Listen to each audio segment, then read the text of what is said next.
Thanks very much. Good afternoon. Great to be here with you guys. We've got a lot of ground to cover, so I'm going to jump right in. I'm going to start by comparing some notes with you here a little bit. Because, I've been at this work of leadership development now for 20 years, and I've had the opportunity to work with just about every kind of organization you can imagine, in just about every kind of industry you can imagine, from top to bottom on creating cultures of leadership. So I've been involved not only in the practice of leadership in my own companies and in Tom's company, for example, but I've been involved in the study of leadership, researching about leadership, writing about leadership, speaking about leadership, coaching leadership for 20 years. Cultivating love. Love and business are not two words that we typically utter in the same sentence, right? And we tend to think that, love has got no place there. A lot of people feel this way. And that's why it makes them squirm when I start talking about it. Love's got nothing to do with business.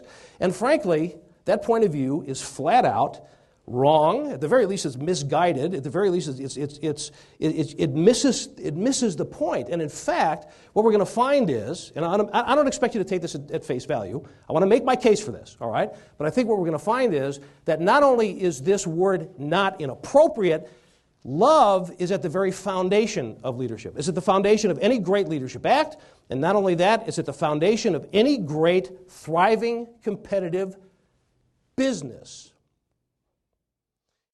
The problem that we create and the mistake that we often make is we assume that that's enough for people. That because it's important, it should be enough. And it's not. Human beings have a very deep, primal need to be a part of something great. So non-rhetorical question number 2 addresses that directly, and it's some variation on this theme. What do I/we really do here? What's the higher meaning and purpose of our work? There's no magic way to answer this question, but I just want to get you going on the right track. And again, let me be very specific as to what I'm asking you to do here with this question. First step is to take the time that this deserves to really think about this, really reflect on this.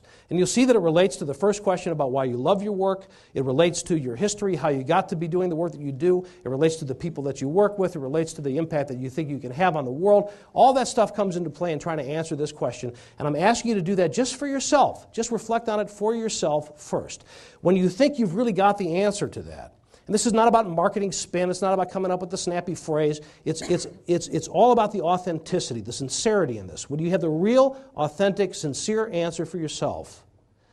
And, think about this in the context of your team or your company, whatever context makes sense for you. Once that clarity is there and it's real. So I want to start out by defining the word audacity in the context of extreme leadership.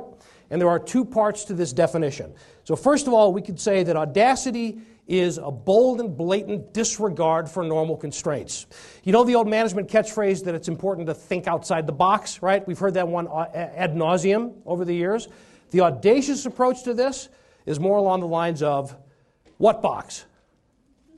There is no box in the audacious mindset. It's the proverbial blank sheet of paper, all possibilities mindset that doesn't get all caught up in all the reasons why something won't work, but instead is filled with the hope and the expectation that we could really do something cool, something significant, and something meaningful if we really put our minds to it. But the problem with this definition, if we were to leave it here, is that it can go either way. Like for example, have you ever known anybody who you would characterize by this definition as audacious, who was, and again I'll be polite here, irritating, annoying, right? There are people who are audacious just to feed their own ego or to attract attention to themselves or to advance their own agenda, and they have no care or concern about the impact of their behaviors on anybody else as long as they're getting the attention. So while technically that might be audacity, it does not qualify for extreme leadership in my book, both literally and figuratively.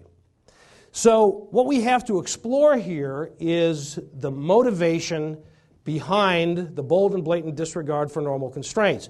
In other words, audacity, bold and blatant disregard for normal constraints in order to do what? If it's in order to feed my own ego, we're not there yet. So what is it? So I want to share with you my answer to this question. I'm not saying it's the only one. But I do think, first of all, it gets us right in the zone as far as extreme leadership goes, and it does give us, I think, the most significant opportunity and perhaps you could even argue obligation that we have as leaders and as human beings in this day and age. So here we go.